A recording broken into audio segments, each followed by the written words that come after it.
ان کو حکم دیا جاتا ہے کہ اپنے ہتھیار اٹھائیں اور ان کے ساتھ مقابلہ کریں، لیکن مسلمانوں نے اللہ تعالیٰ کا حکم سن کے اسی وقت اس پر عمل کیا۔ کچھ جو کمزور ایمان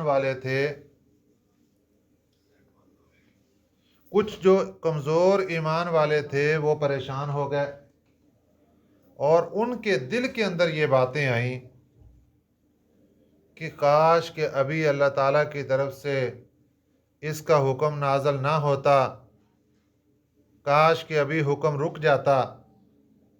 اور ان کے دل میں یہ خوف ان مکے والوں کا پیدا ہونے لگا جو آج تک ان کو ستاتے تھے، ان کو پریشان کرتے تھے۔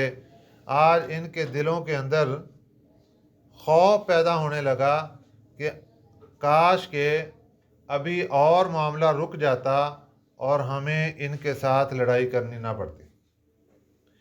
یہ ایک طبی حالت تھی، طبی خوف تھا۔ اللہ تعالیٰ نے فرمایا ایسے ڈر گئے جیسے اللہ سے ڈرنے کا حق ہے، بلکہ اللہ سے بھی زیادہ ڈر گئے۔ اللہ سے زیادہ ڈرنے کا کیا مطلب کہ اللہ تعالیٰ کے پاس تو غصہ بھی ہے، رحمت بھی ہے، تو جو دشمن ہے اس کی طرف سے تو غصہ ہی غصہ ہے، رحمت تو نہیں ہے اس کی طرف سے۔ تو اس لیے اللہ تعالیٰ نے فرمایا کہ یہ اللہ تعالیٰ سے بھی زیادہ ان سے ڈر گئے۔ تو اللہ تعالیٰ نے قرآن پاک میں یہ سب باتیں نقل کر کے آخر میں ارشاد فرمایا کہ دیکھو، دنیا کی زندگی کو سامنے رکھتے ہوئے تم جہاد سے دور ہو رہے ہو، اس سے دور نہ ہو۔